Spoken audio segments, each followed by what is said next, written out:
This is the FXLion Nano 3 battery pack. It's 150 watt hours. Here's the unboxing.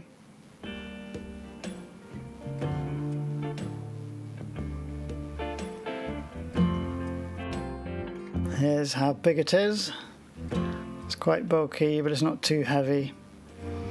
It has a USB-C input and output and a USB-A output, so you can charge it through USB-C.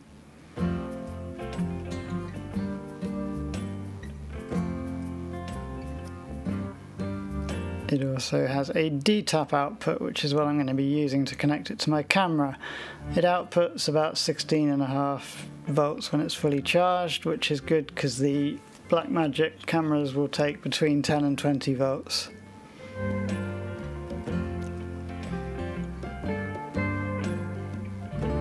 You've got a display to show you the charge and the output voltage.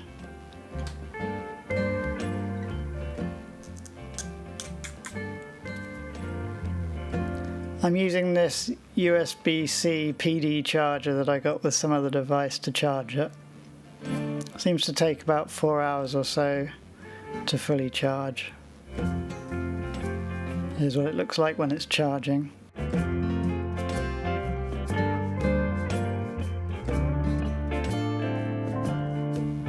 And here's what it looks like when it's fully charged. So it goes up to about 16.7 with the charger still plugged in.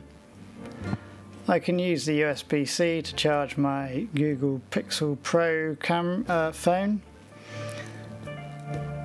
It says charging rapidly, which I suppose is good. When it's charging the phone, it outputs about 9.1 volts. This is the adapter I got off Amazon to connect it to my camera. And here it is connected. It's showing about 14.9 volts on the camera. And the battery, it shows 16.3, so they're not reading identically. I ran a test where I left the Blackmagic 6K Pro plugged in and just on standby, not recording anything, and with the screen set to about 75% brightness. And this is how the voltage went over time.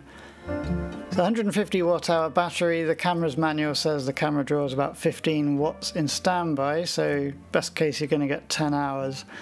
But it looks like in practice it's not that much. Looks like I could walk around happily for 4 hours with this camera permanently on and probably doing some recordings, maybe 5. It didn't actually shut off until over 6 hours. Here's how it looks with the D-tap connector plugged in. It's a bit annoying that this particular one, the wire comes out the wrong way. But it's handy that it's got the stretchy telephone wire.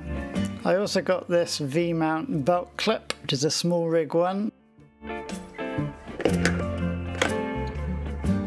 So here's how the camera looks walking around with it attached to my belt.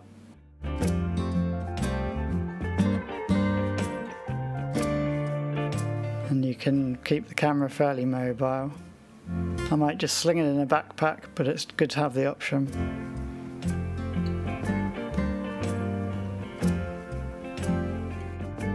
I did test it at work on a Surface Book 2 laptop, and it managed to run it from about 9:30 in the morning to about 5:30 in the afternoon, just doing light office work and web browsing, and then it shut off and then switched over to the laptop's battery.